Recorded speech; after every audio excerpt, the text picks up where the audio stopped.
Hello. तो अपन ने देखो अपन ने आवेशों की साम्यावस्था देख ली थी। तो देखो अपन ने आवेशों की साम्यावस्था देख रहे थे, है ना। आवेशों की साम्यावस्था का मैंने एक बार और क्वेश्चन करा देता हूँ।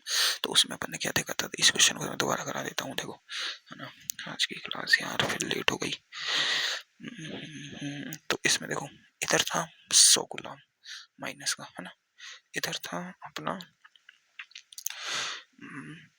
प्लस का 9 गुलाम, है ना। तो अब देखो इस पर सबसे पहले अपन को ये पता होना चाहिए कि आवेश कहाँ रखा जाएगा। तीसरा आवेश इनके बीच नहीं, बाहर आएगा, इधर आएगा कि इधर आएगा। देखो आवेश आएगा हमेशा कम परिमाण वाले आवेश की तरफ। कम परिमाण का मतलब किसका परिमाण ज्यादा है, माइनस प्लस मत देखो परिमाण। इसका 100 गुलाम है, इसका 9 गुलाम आवेश है, तो 9 वाले की तरफ आएगा तीसरा आवेश। ये रख दिया मैंने, कम परिमाण की तरफ आएगा हमेशा। किधर आएगा, कम परिमाण की तरफ। ठीक है, अब इससे इसकी जो x दूरी है वो निकाल सकता हूँ। ये तो इनके बीच की दूरी l है कि नहीं भाई, l है। ये इनके बीच की दूरी x है, तो ये वाली दूरी निकाली जा सकती है, निकाल सकते हैं। क्या होगा, x equal to under root q1। q1 कौन सा आएगा, ये वाला, इसके पास वाला आता है ना, जहां से x ली जाती है वहां आता है। ये इससे इसकी दूरी तो क्या होगी, l प्लस x। ये वाली x तो 9q बटे में 9q। अब देखो दोनों आवेश विपरीत प्रकृति के हैं, तो माइनस आएगा 100q। देखो अंडर रूट क्यू से क्यू कट जाएगा सब जगह से, है ना, मल्टीप्लाई में एल होता है ना। तो ये हो जाएगा, देखो कितना आ जाएगा, ये आ जाएगा। देखो 9 का रूट होता है 3 बटे 3 माइनस 10 एल, तो ये आ जाएगा 3l बाई 10। कितना हो जाएगा, ये कितना हो गया भाई, कितना हो गया 7। 3l बाई 7, 7 7 7 7 7 कितना हो जाएगा भाई 7, कितना हो जाएगा 7, है ना। तो माइनस का 3l बाई 7, क्योंकि 10 प्लस का है ना, इसलिए माइनस का। ये माइनस क्या बता रहा है कि इधर की दिशा में आएगा, इधर की दिशा में, है ना, बाहर की तरफ आ रहा है, इसका मतलब, है ना, बाहर आ गया। ये इसकी ये वैल्यू हो गई, ठीक है, कि x की वैल्यू क्या है ये अपने पास 3l बाई 7। ये 3l बाई 7 यहाँ से यहाँ तक की दूरी अपन निकाल देंगे, x प्लस l करके निकाल देंगे ना, वो दूरी तो निकल जाएगी, कोई दिक्कत नहीं है ना। तो अब देखो, अब अपन ने आवेश कहाँ आएगा ये देख लिया, किधर की साइड आएगा वो देख लिया, कितनी दूरी पे आएगा वो देख लिया। अब अपन देखते हैं कि आवेश की प्रकृति क्या होगी। क्या देखते हैं, आवेश की प्रकृति। तो देखो इधर था माइनस का कुल आवेश, है ना, इधर है पॉजिटिव आवेश, है ना, और इधर अपन ने रख दिया क्यू आवेश। इसकी प्रकृति निकाल रहे हैं अपन। देखो इस माइनस के कारण इस पर बल लगेगा अट्रैक्शन का, ठीक है, ठीक है ना, है ना। इस माइनस के कारण इस पर बल लगेगा अट्रैक्शन का, और इस माइनस के कारण इस प्लस के कारण इस पर लगेगा प्रतिकर्षण का बल, है ना। प्रतिकर्षण का बल लगेगा इधर, इधर। तो इस पर तो देखो दोनों बल बराबर हो रहे हैं, इधर भी लग रहा है, इधर भी लग रहा है, ये समय में है। इसे देखो, इस पर अब मैं लगाता हूँ इसे एक बार में पॉजिटिव चार्ज ले लेता हूँ। क्या लेता हूँ, पॉजिटिव चार्ज। तब पॉजिटिव पर माइनस का अट्रैक्शन लगेगा, पॉजिटिव पर पॉजिटिव का प्रतिकर्षण लगेगा, समय में है। देखो इस पर बल देखते हैं, इस पर इसके कारण अट्रैक्शन फोर्स, इस पर इसके कारण प्रतिकर्षण। गलत हो गया, यही गलत हो गया, दोनों बल एक तरफ आ गए। ऐसा नहीं करना है अपन को, मतलब परिमाण कुछ भी हो इन बलों का, मतलब वो तो इस पे इधर 100 गुलाम का है, इधर 9 गुलाम का है, तो परिमाण अलग हो जाएगा, लेकिन कटेंगे तो जब जब इनका बराबर होगा, वो क्या फोर्स बराबर होगा। अब देखो इधर तो दोनों बल एक दिशा पे आ गए, इसका देख लो, इसके कारण इस पर प्रतिकर्षण का बल, इसके कारण इस पर अट्रैक्शन का बल, इसके कारण, तो इसके कारण इस पर अट्रैक्शन का बल, दोनों बल एक दिशा में। गलत। तो इसको अपन को नेगेटिव रख के देख चेक करते हैं एक बार। नेगेटिव, तो नेगेटिव का नेगेटिव के कारण प्रतिकर्षण का बल, नेगेटिव वो पॉजिटिव का नेगेटिव पर अट्रैक्शन का बल, दोनों बल विपरीत दिशा में हो जाएगा। इस पर इसके कारण क्या होगा, अट्रैक्शन का फोर्स, ठीक है। इस पर इसके कारण नेगेटिव है, तो इधर अट्रैक्शन का, इस पर दोनों बल एक दूसरे के विपरीत है। इस पर इसके कारण अट्रैक्शन का फोर्स, इस पर इसके कारण प्रतिकर्षण का फोर्स। नेगेटिव नेगेटिव प्रतिकर्षण करेंगे ना, प्रतिकर्षण। तो देखो सब में दोनों बल विपरीत दिशाओं में आ रहे हैं, तो ये नेगेटिव वाला आवेश होगा। कैसा होगा, नेगेटिव इसकी साइड होगी, ठीक है, इतना समझ आ गया। अब अपन देखते हैं तीसरे आवेश की प्रकृति भी निकाल लिया मैंने कि किस प्रकार का होगा, वो नेगेटिव आवेश होगा। अब इसकी अपन को क्या निकालनी है, परिमाण। परिमाण निकालने हैं तो या तो इस पर या इस आवेश पर एक बल शून्य कर, एक एफ नेट टोटल 0 कर देना है, एफ नेट। इस पर देखो क्या बल लग रहे हैं, इस पर 2 बल लग रहे हैं, एक तो इधर कौन सा अट्रैक्शन का फोर्स, इसका, एक इसका प्रतिकर्षण का फोर्स, ठीक है। तो अब देखो एक बार देख लेते हैं, ये है अपना 100 गुलाम नेगेटिव में, ठीक है। ये है अपना 9 कूलम पॉजिटिव में, ठीक है, और ये अपना एक नेगेटिव चार्ज है। मैं इसकी वैल्यू निकाल रहा हूँ कितनी होगी, ठीक है, इसकी वैल्यू, और इसे क्यू, है ना, क्यू मान रहा हूँ, ठीक है। तो देखो इस 900 पर इधर इसके कारण जो पॉजिटिव का बल लगेगा वो इधर होगा, एफ कितना होगा कि ये कितना है 100, तो 100 क्यू, इसे मैं क्यू मान रहा हूँ बड़ा, ये तो क्यू सेम हो जाएगा ना, क्यू 100 क्यू इंटू 9 क्यू। भाई दूरी कितनी है इनके बीच की, एल दूरी पर रखे हुए थे, नहीं ये तो एल दूरी पर रखे हुए थे, ये एक्स दूरी थी, है ना, ये एल दूरी पर एल स्क्वायर। अब इस पर इसके कारण इस पर जो बल होगा वो इधर होगा, क्योंकि प्रतिकर्षण होगा विपरीत दिशा में, है ना, बाहर की तरफ। इस पर जो बल होगा वो होगा के 100 क्यू। अब ये भी नेगेटिव का है क्यू, तो देखो ये नेगेटिव का, ये भी नेगेटिव का क्यू, और ये नेगेटिव का, है ना। तो देखो इस नेगेटिव से तो ये गया, ठीक है, गया, क्यू बचा, ये 9 क्यू बचा, और इधर क्या बचा इसका, ये दूरी कितनी आई थी, ये दूरी तो चाहिए ना अपन को इन दोनों के बीच की, ये थी एक्स थी 3l/7, और ये दूरी थी l, तो जोड़ो इसमें l, कितना आ जाएगा 7, है ना, 7 है। मैं इस पे कर रहा हूँ, पहले मैंने उस दूसरे वाले में 9 के ऊपर किया करके दिखाया था तुम्हें, 9 के ऊपर, है ना, मैं इस पर कर रहा हूँ आवेश संतुलित बल।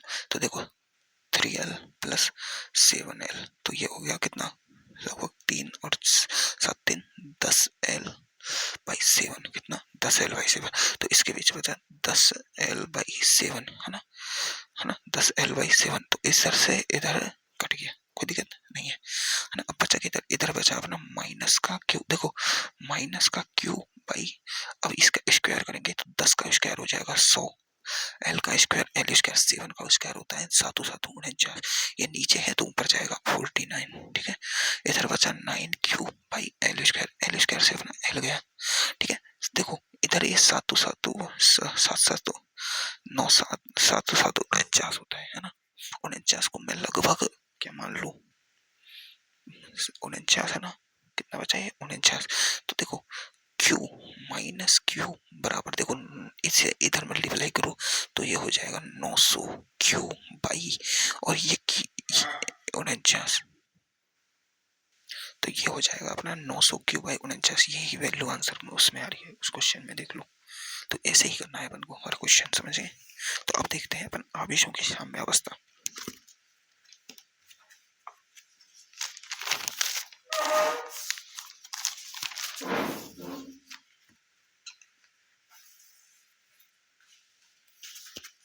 तो देखो आवेशों की साम्य अवस्था का मतलब क्या है कि आवेश साम्य में कैसे रहेगा, आवेश साम्य में कैसे होता है। साम्य अवस्था फिजिक्स केमिस्ट्री में तो क्या होती है, रिएक्शन में देखी जाइए, फिजिक्स में उसकी स्थिति को थोड़ा सा हिला के देखो, अगर वो अपनी, देखो साम्य अवस्था स्थिति में दो तरह की होती है फिजिक्स में, इक्विलिब्रियम, इक्विलिब्रियम दो तरह का होता है, एक होता है स्टेबल यानी स्थायी, स्थायी इक्विलिब्रियम, एक होता है अस्थायी, है ना, अस्थायी इक्विलिब्रियम। ये अपन पहले तो चेक करते थे उसमें क्या, मैक्सिमा मिनिमा कंडीशन से, क्या चेक करते हैं, चेक करने की कंडीशन क्या होती है, मैक्सिमा मिनिमा, मैक्सिमा मिनिमा, तो मिनिमा से चेक होता है।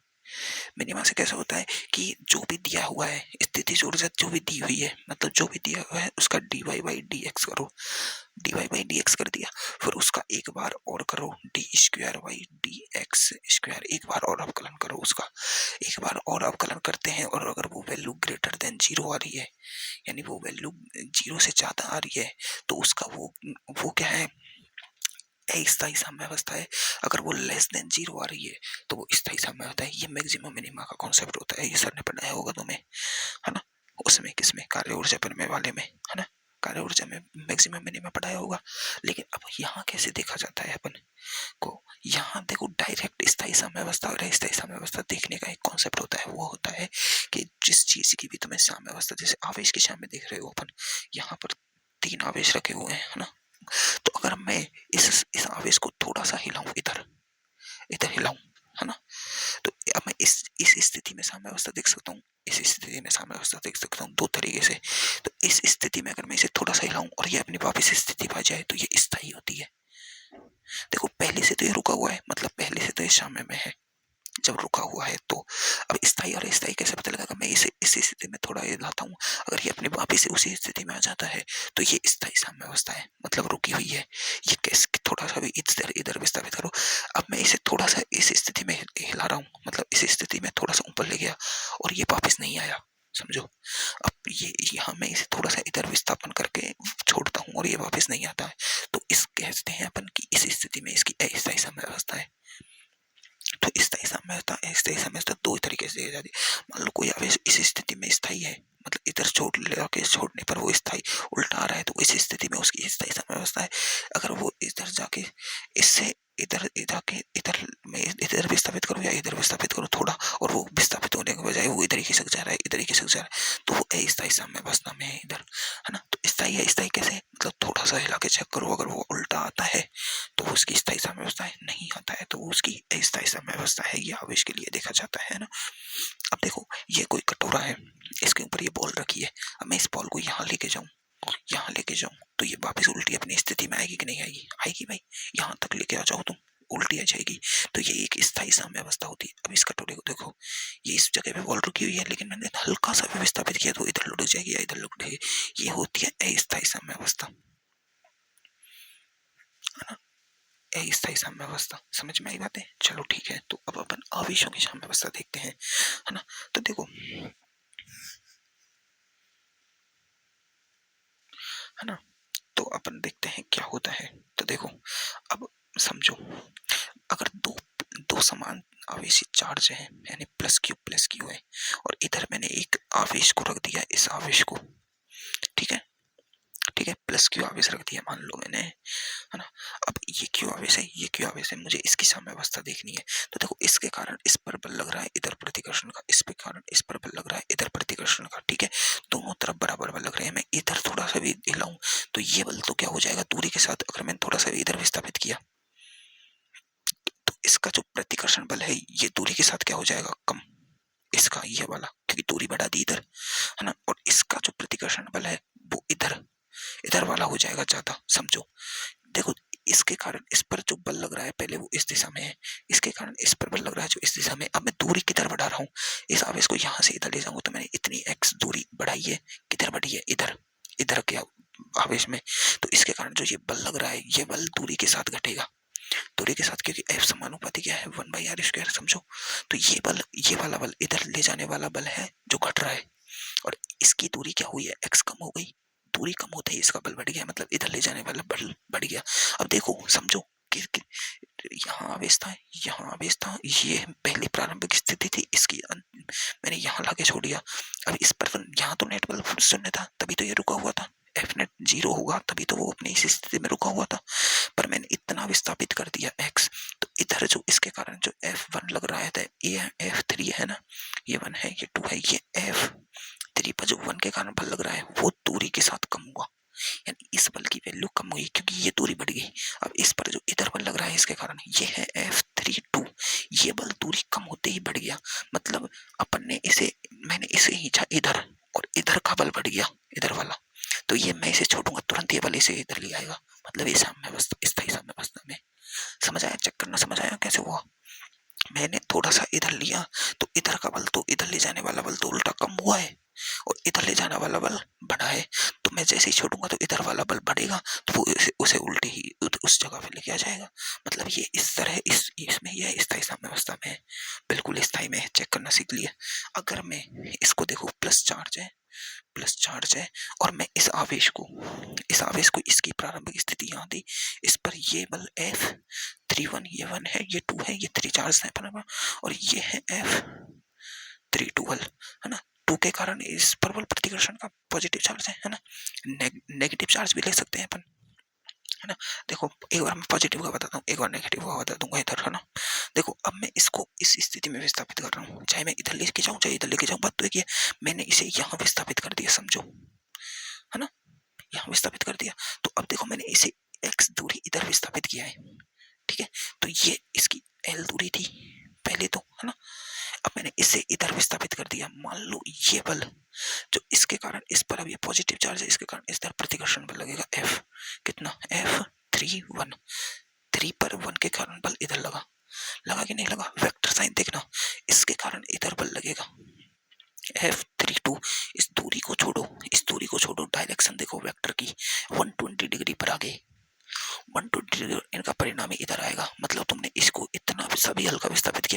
जाएगा, क्योंकि इस पर एफ नेट ये आ रहा है, एफ नेट मतलब ये वाली स्थिति इसके लिए बिल्कुल अस्थायी है।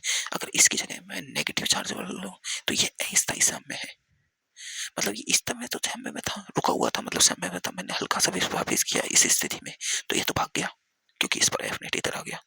बिल्कुल वेक्टर साइन से चेक कर सकते हैं अपन।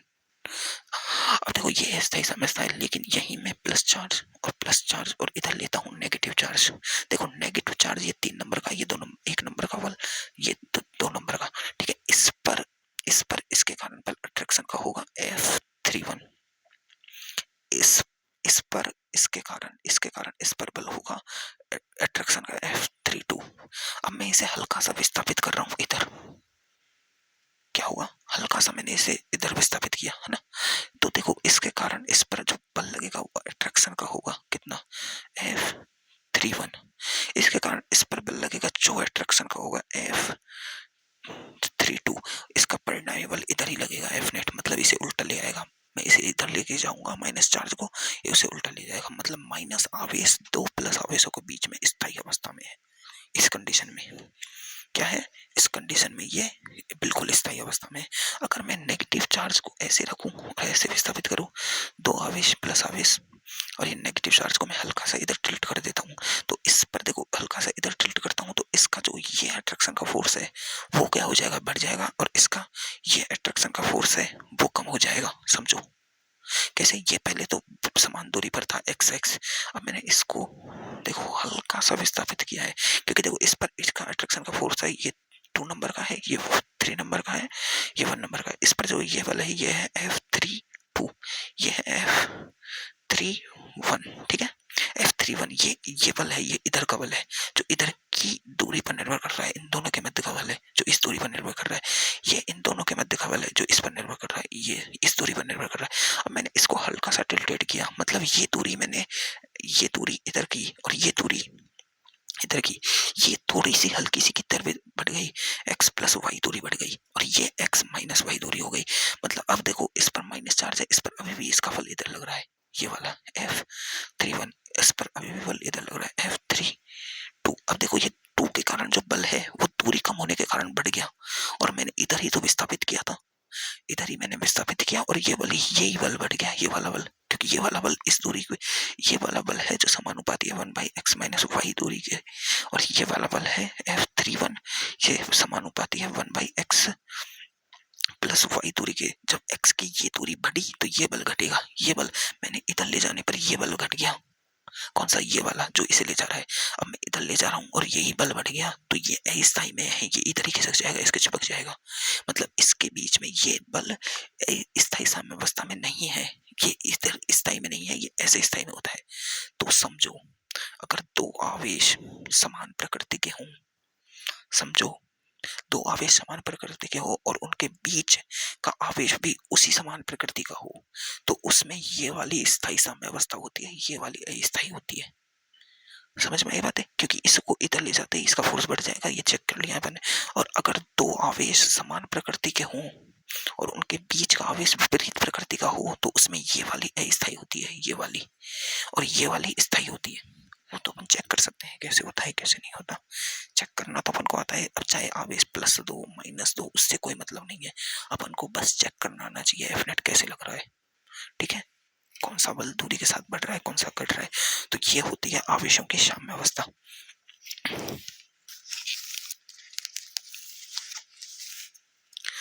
अब देखो, अब जब अपन आवेशों की साम्यावस्था पढ़ चुके हैं,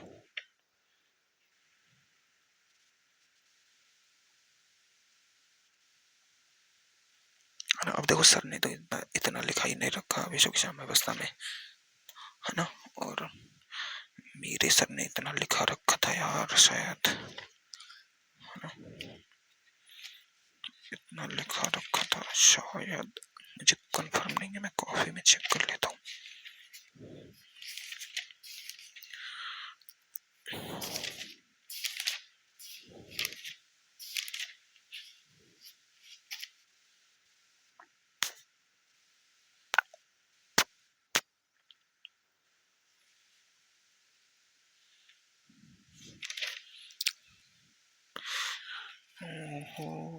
दिल किसी ने नहीं लिखा रखा है इतना।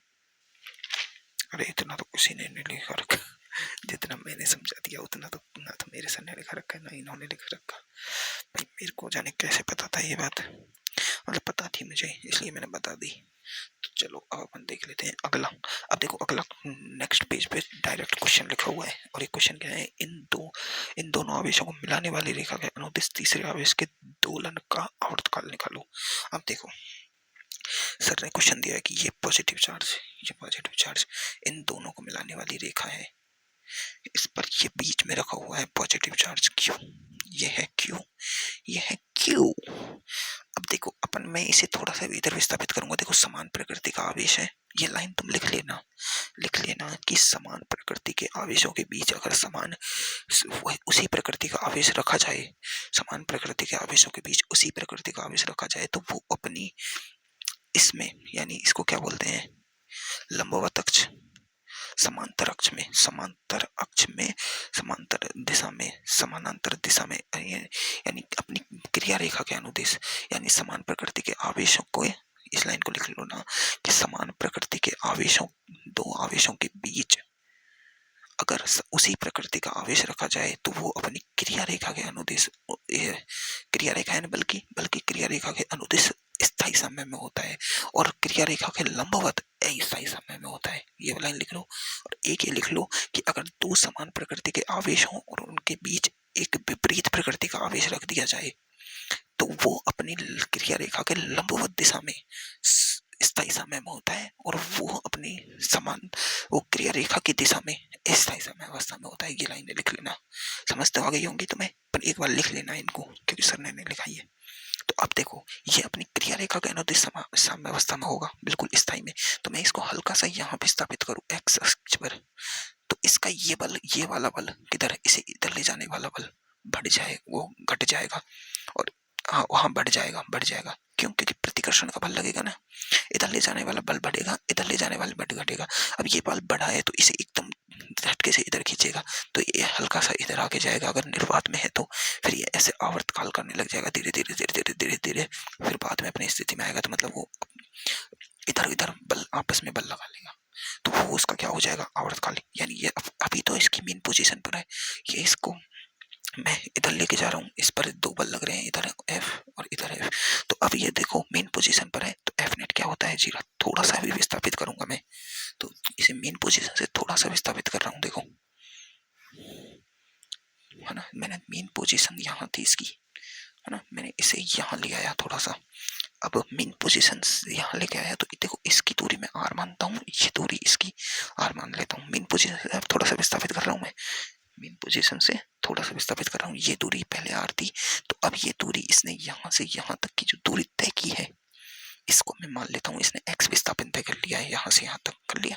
अब इसने ये विस्थापन एक्स बचा तो ये कितना बचा भाई, आर माइनस एक्स, ठीक है, क्योंकि ये आर है टोटल यहाँ तक की, तो ये एक्स कट हो गया, ये बचा आर प्लस एक्स। अब देखो इस पर नेट फोर्स कितना लग रहा है, इसके कारण इस पर बल इस दिशा में लग रहा है ना, इस पे क्योंकि ये प्लस चार्ज है, इस पर इसका कारण बल इस इधर लग रहा है, तो इसे मैं 2 मानता हूँ, इसे 1 मानता हूँ और इसे 3 आवेश मानता हूँ। क्या मानता हूँ, 3 आवेश, ठीक है। तो इस इधर जो बल लग रहा है वो है F3 पर 1 के कारण, इधर जो बल लग रहा है वो है F3 पर 2 के कारण। अब देखो 2 के कारण जो बल लग रहा है वो इस दूरी पर निर्भर कर रहा है, ये 1 के कारण लग रहा है जो इस दूरी पर, 1 के कारण दूरी बढ़ने पर ये बल क्या होगा, घटेगा। इधर ले जाऊंगा तो मैं ये बल क्या होगा, बढ़ेगा, ये अपन ने देख लिया, बिल्कुल बढ़ेगा। तो एफ नेट क्या आएगा, एफ नेट किधर की तरफ आएगा, इस डायरेक्शन में आएगा।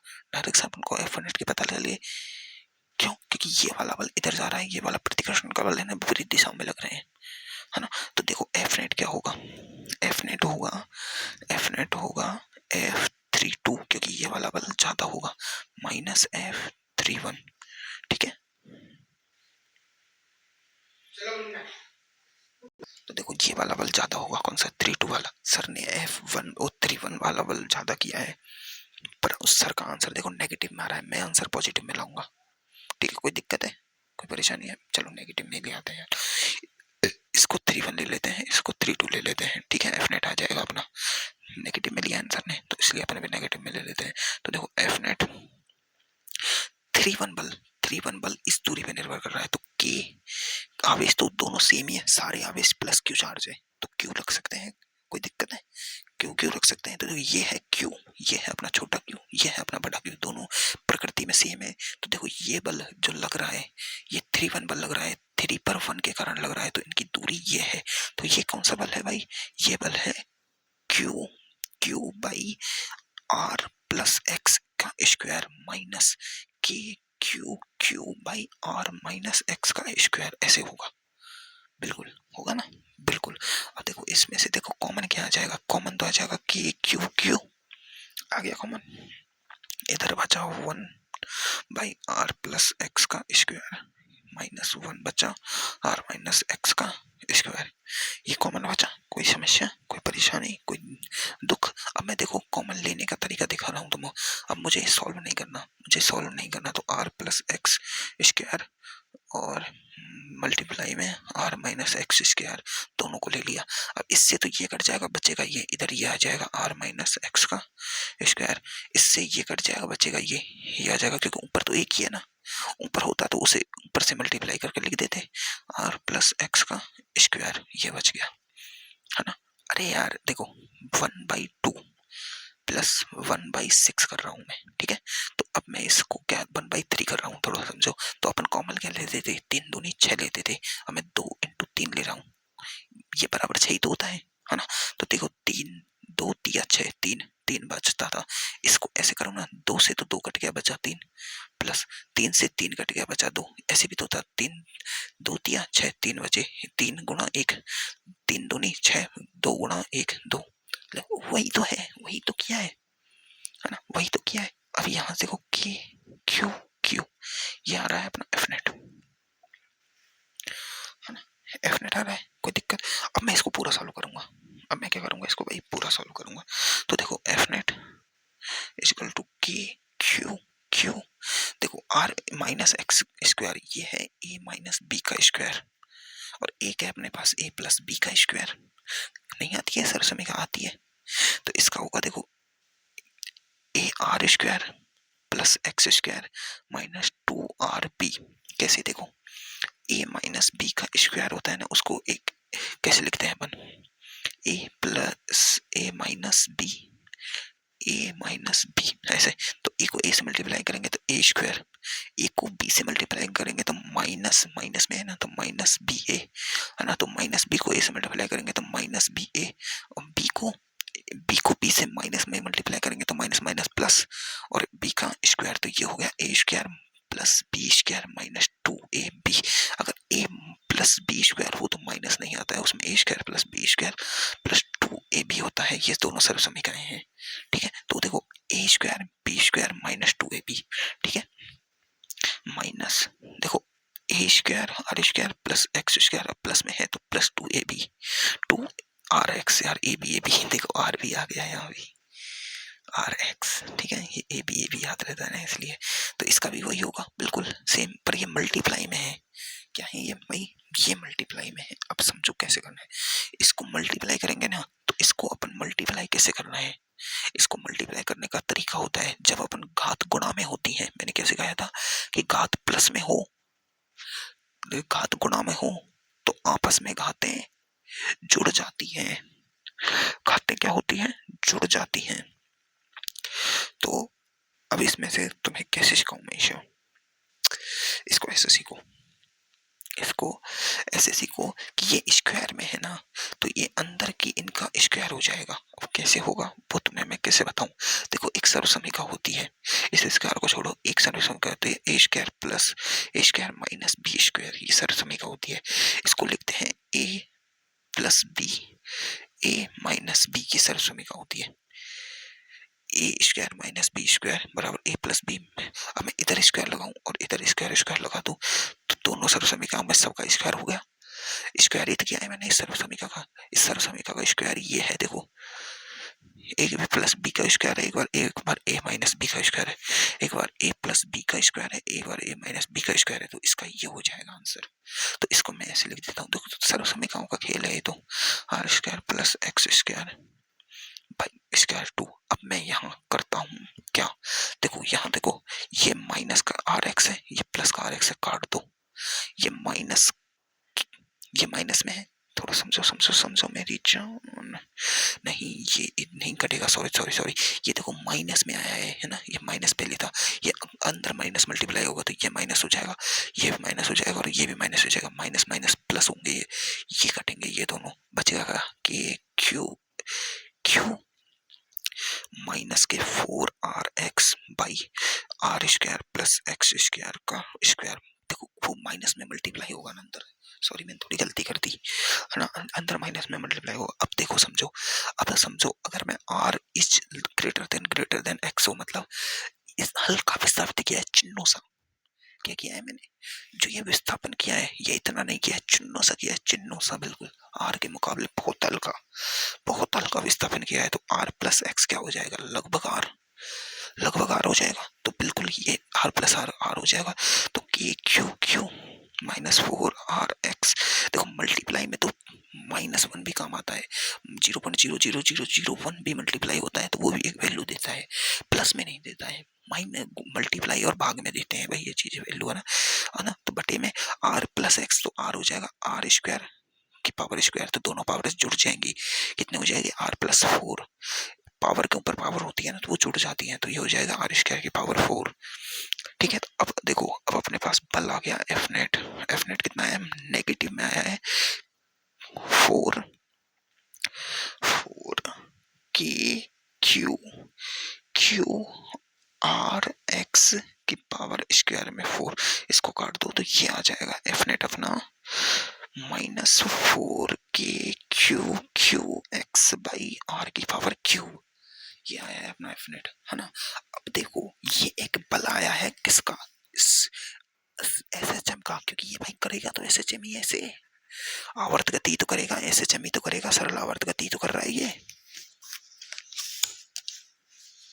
क्या कर रहा है, ये सरल आवर्त गति तो कर रहा है भाई।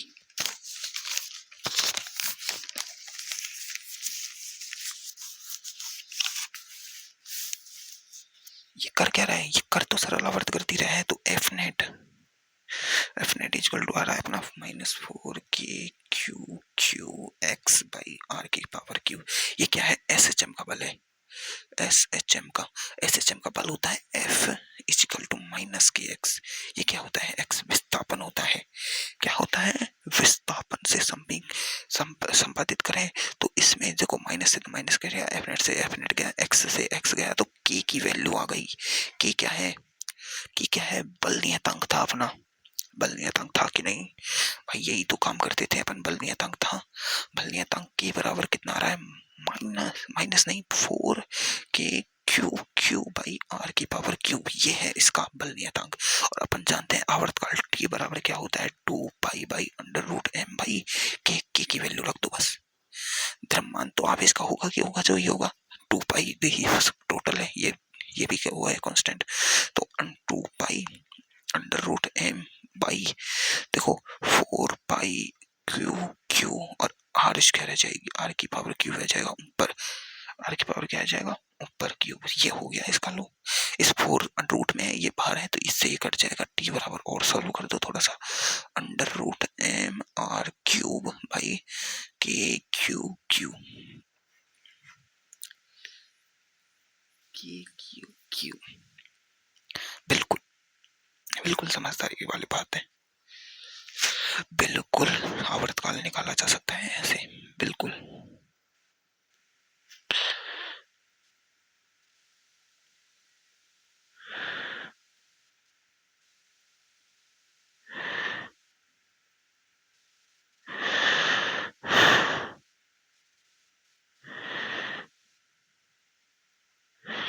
देखो जो सर ने नोट लिखा है ना कि यदि कोई भी दो आवेशों के बीच लगने वाला आकर्षण या प्रतिकर्षण का बल तीसरे आवेश के ऊपर बल से निर्भर नहीं करता है, बिल्कुल। यहाँ कोई आवेश है, यहाँ कोई आवेश है और ये तीसरा आवेश मैं लाता हूँ, तो इन दोनों का जो बल लग रहा है वो पहले बल लग रहा था कूलम्ब बल, इन दोनों में आपस में, इन दोनों में जो आपस में पहले कूलम्ब बल था r दूरी पर, वो हमेशा वही रहेगा तीसरे आवेश से, उस पर कोई फर्क नहीं पड़ेगा। लेकिन फर्क क्या पड़ेगा, इस पर एफ नेट बदल जाएगा, क्योंकि देखो इस पर इसके कारण भी बल लगेगा और इस ये अलग आवेश रखा है मैंने इसके कारण, मान लो ये नेगेटिव का हो ये, है ना, तो इसके कारण इस पर अट्रैक्शन का फोर्स इधर होगा, इसके कारण इस पर है ना, और इसके कारण इस पर प्रतिकर्षण फोर्स, तो इस पर एफ नेट चेंज हो गया। एफ नेट मतलब घट गया या बढ़ गया, घट भी सकता है बढ़ भी सकता है, तो यही सर ने नोट्स लिखा है। ठीक है, अब देखो मैं तुम्हें आवेशों की साम्यावस्था यहाँ क्लियर होती है अपनी। देखो मैंने तुम्हें जितनी डीप समझाई है ना आवेशों की साम्यावस्था, उतनी डीप नहीं आएगी। बस वो छोटा मोटा पूछेगा कि प्लस रखा है इधर, प्लस रखा है इधर, प्लस रख दिया, बताओ ये इस स्थिति में साम्य में है, इस स्थिति में साम्य में है, बस यही पूछेगा, यही तो मैंने बताया है। तो देखो अब देखो अपन देखते हैं माध्यम में कूलम्ब बल। मैंने तुम्हें कूलम्ब बल पढ़ाया है, तो निर्वात में जो कूलम्ब बल होता है ना वो माध्यम में बदल जाता है। अब कैसे बदलता है वो समझो, क्योंकि कूलम्ब बल में जो के होता है वो माध्यम पर निर्भर करता है, मैंने तुम पहले सिखाया था। मतलब अगर कोई पॉजिटिव चार्ज इधर है और पॉजिटिव चार्ज इधर है, दूरी r है, क्यू फोर्स है ना, ये q1 है ये q2 है अपना, तो इन पर जो f निर्वात का होगा F0, मतलब F निर्वात का K Q1 Q2 by R square होगा। अब इसमें K की वैल्यू चेंज होती है, F निर्वात का होता है वो होता है 1/4 pi epsilon not Q1 Q2 by R square होता है। लेकिन अगर यही बल अगर माध्यम में हो तो F मीडियम का हो जाता है 1/4 पाई एप्सिलॉन मीडियम का, और Q1 Q2 by R square.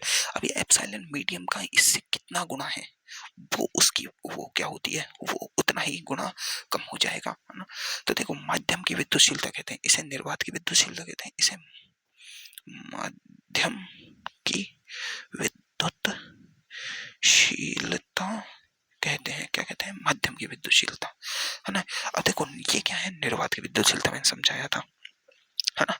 तो देखो अगर अपन एप्सिलॉन की वैल्यू निकालें तो इन दोनों बलों को क्या कर देते हैं अपन बटे में F0 भाई FM कर देता हूँ, बटे में कर दिया, से अपन को पता चलेगा देखो 1/4 pi epsilon not Q1 Q2 by R square. मैंने क्या कहा था, जब भी बटे में चार वाली चार हो जाए तो उल्टा करके दे दो, उल्टा इसका उल्टा करो, 4 पाई एप्सिलॉन M और R स्क्वायर ऊपर बटे Q1 Q2 नीचे, ये गया 4 पाई गया, F0 बाई FM आ रहा है epsilon M by epsilon nought, आ रहा है कि नहीं आ रहा, है ना। इसे कहते हैं अपन, ये एक वैल्यू कांस्टेंट होती है। क्या होती है? कांस्टेंट वैल्यू होती है, किसके लिए? माध्यम के लिए, है ना। देखो एफ नेट तो माध्यम में जो बल होगा वो तो होगा ही, और निर्वात में जो बल होगा वो होगा ही। इन दोनों का जो गुण अनुपात है ये किस पर निर्भर कर रहा है? इसकी माध्यम की विद्युतशीलता और निर्वात की विद्युतशीलता पर। इसको अपन के कह देते हैं, इनके अनुपात को, इनका अनुपात क्या कह दिया? के। तो F0 भाई FM किस पर निर्भर कर रहा है? के पर, के बराबर होगा इनका अनुपात, है ना। के कहते हैं, या इसे कहते हैं एप्सिलॉन आर। क्या कहते हैं? Epsilon R. आर का मतलब होता है सापेक्षिक विद्युतशीलता। क्या होता है? सापेक्षिक विद्युतशीलता किसका? एप्सिलॉन M बटे एप्सिलॉन नॉट का अनुपात होता है एप्सिलॉन आर। इसे कहते हैं अपन सापेक्षिक विद्युतशीलता। क्या होता है? सापेक्षिक, यानी सापेक्ष का मतलब क्या है? तो देखो सापेक्षिक घनत्व यानी घनत्व के बटे, देखो पानी के सापेक्ष घनत्व निकालें तो पदार्थ का घनत्व यानी रो ऑफ, जो भी पदार्थ लिया है अपन ने पदार्थ का, है ना, बटे रो ऑफ पानी। सापेक्ष का मतलब तो यही होता है किसी के सापेक्ष। तो ये किसके सापेक्ष है? निर्वात की विद्युतशीलता के सापेक्ष माध्यम की विद्युतशीलता है ये। निर्वात की विद्युतशीलता के सापेक्ष माध्यम की विद्युतशीलता को कहते हैं सापेक्षिक विद्युतशीलता। सापेक्षिक विद्युतशीलता होती है माध्यम की विद्युतशीलता बटे निर्वात की विद्युतशीलता। समझ आई बातें? समझ आई बातें? बिल्कुल आई। तो अपन का जो बल है वो निर्भर क्या कर रहा है?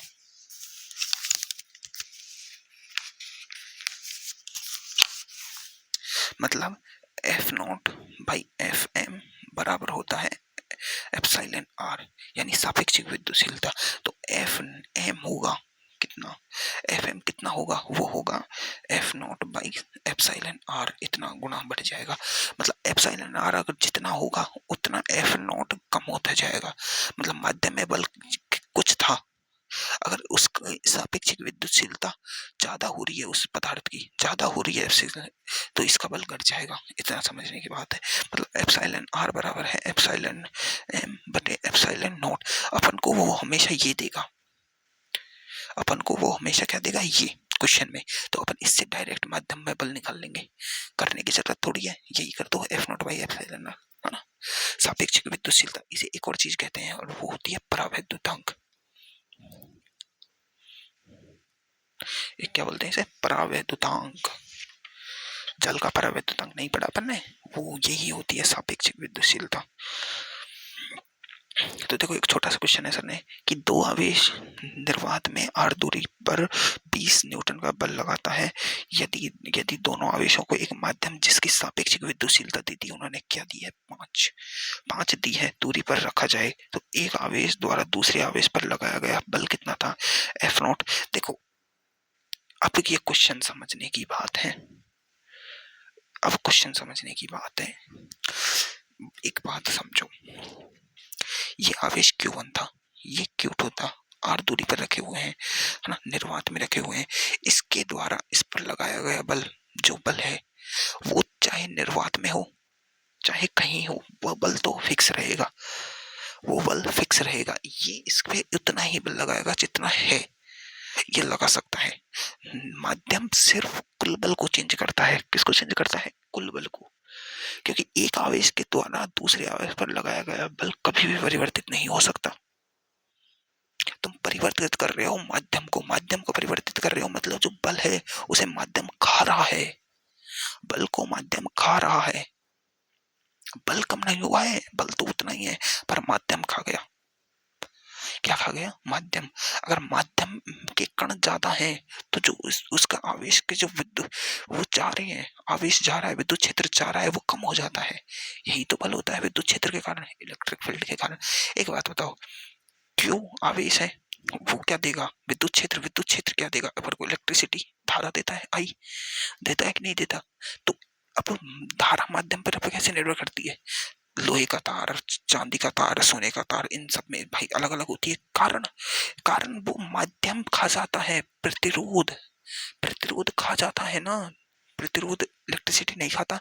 तो ऐसे ही वो आवेश का बल खाता है, वो मतलब बल तो उतना ही रहेगा पर माध्यम खा जाता है बीच में से। तो समझ गए, एक आवेश पर अगर कुल बल पूछे तब वो बताना है अपन की, वो घटेगा कितना, घटेगा F naught by epsilon R, कितना एफ नॉट पहले कितना था 20/5, तो वो हो जाएगा 5 का 20, 4 न्यूटन रह जाएगा। इतना माध्यम का प्रभाव पड़ेगा, ठीक है, कितना पड़ेगा, माध्यम का इतना प्रभाव पड़ेगा। अब देखो अगला टॉपिक है माध्यम में दूरी। अब माध्यम में दूरी कैसे निकाली जाती है, इसका कोई सेंस नहीं होता, लेकिन समझो एक Q1 बल है, Q2 आवेश है, निर्वात में ये दोनों r दूरी पर बल दे रहे थे, F नेट F।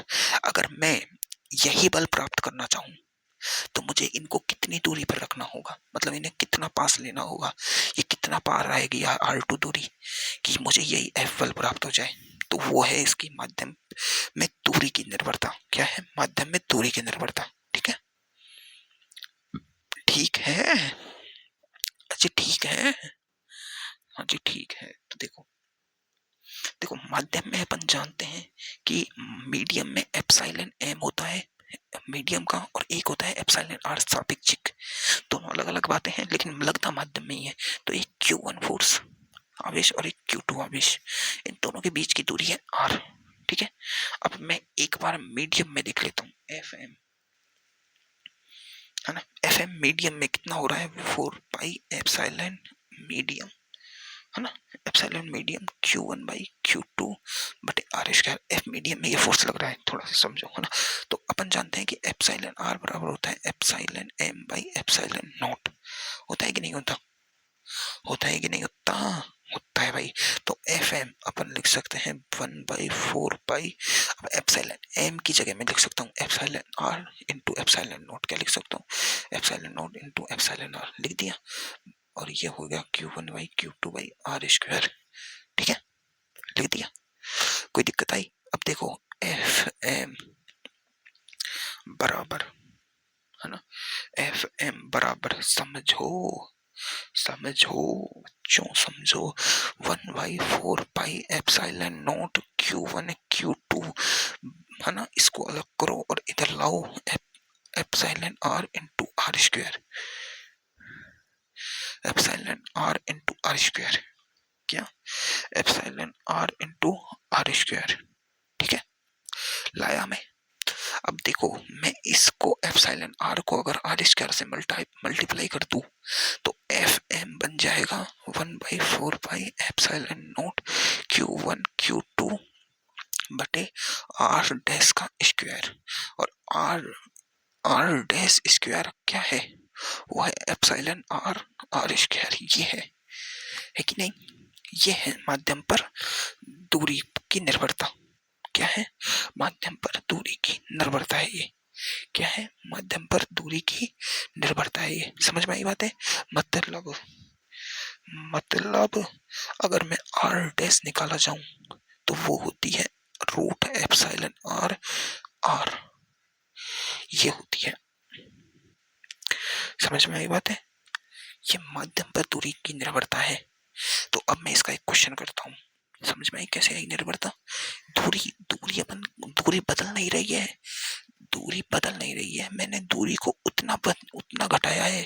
यानी ये दूरी आर डैश वह दूरी है जिस पर उतना ही बल लगेगा जितना पहले लग रहा था। क्या है, आर डैश उतनी ही दूरी है जिस पर पहला बल लग रहा था।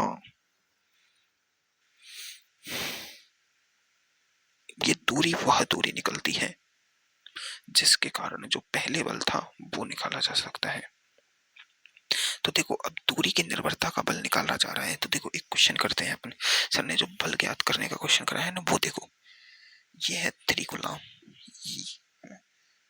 और ये 1 पॉइंट, 2 पॉइंट और 3 पॉइंट, और यहाँ रख दिया 2 कूलम बल। मैंने इधर की दूरी ली 1 मीटर, ये दूरी लिया 3 मीटर, ये दूरी लिया मैंने 2 मीटर की दूरी, है ना। ये दूरी है, और इनमें मैंने अलग अलग माध्यम भर दिया है। इधर इधर अलग माध्यम है, इधर अलग माध्यम है, और दोनों बल, दोनों कुल आवेश इन तीनों माध्यमों के बाहर है। इसकी परावैद्युतांक एप्सिलॉन आर कितना दिया गया है, एप्सिलॉन R1 दिया है 4 यानी K1 या एप्सिलॉन R1। इसका एप्सिलॉन R2 दिया है 9, और इसका एप्सिलॉन R3 दिया है 16, या इसे K भी कह सकते हैं, है ना। अब दूरी की निर्भरता मुझे आर डैश निकालनी है। क्या निकालनी है, इन दोनों की आर डैश, है ना। तो आर डैश देखो, आर तो क्या हुई इसकी, इसकी अगर नॉर्मल बल निकाला जाए, नॉर्मल बल निकाला जाए तो वो तो नॉर्मल बल अगर निर्वात नहीं होता तो 1 मीटर, 2 मीटर और 3 मीटर कितने हो गए, 3 2 5 और 1 6। नॉर्मल बल तो क्या हो जाता कि 3 × 2/6 का स्क्वायर, ये बल हो जाता। होता कि नहीं होता। लेकिन अब माध्यम अलग अलग है तो मुझे आर डैश निकालना होगा। आर डैश, इसका आर डैश कितना आएगा, इसका आर डैश आएगा R1 डैश आएगा R रूट एप्सिलॉन R1। यही तो फॉर्मूला आया था अपना, यही फॉर्मूला यहाँ लगाना है। तो इसका देखो आर डैश 1 कितना आ रहा है, R1 कितनी है 1, एप्सिलॉन R कितना है 4, तो ये आ रहा है। इसका तो हो जाएगा 2 2 × 1 2। R2 डैश कितना आ रहा है, देखो R1 कितनी, R2 कितनी है 3, और ये है 9, तो 3 3 9, क्योंकि ये इसका रूट 3 हो जाएगा ना, 3 3 9, 9 आ गई। R3 डैश कितना आ गया, R3 डैश कितना आ गया, R3 2 और रूट में 16, 16 होता है 4 का, तो 4 × 8 8 हो जाएगी। तो आर डैश टोटल कितना आ गया, R1 dash plus R2 dash plus R3 dash, दूरी 2 + 9 + 8, मतलब ये आ गया अपना 9 दूनी 18 और 1 19 मीटर। क्या आ गया भाई, 19 मीटर, क्या आ गया 19, है ना 19। तो अब 19 का अब ये एफ आएगा, एफ मीडियम कितना आएगा, K Q1 Q2 by R dash का स्क्वायर, ये आ जाएगा FM = 9 × 10⁻9, 3 × 2 × 19 का स्क्वायर। सॉल्व कर लो।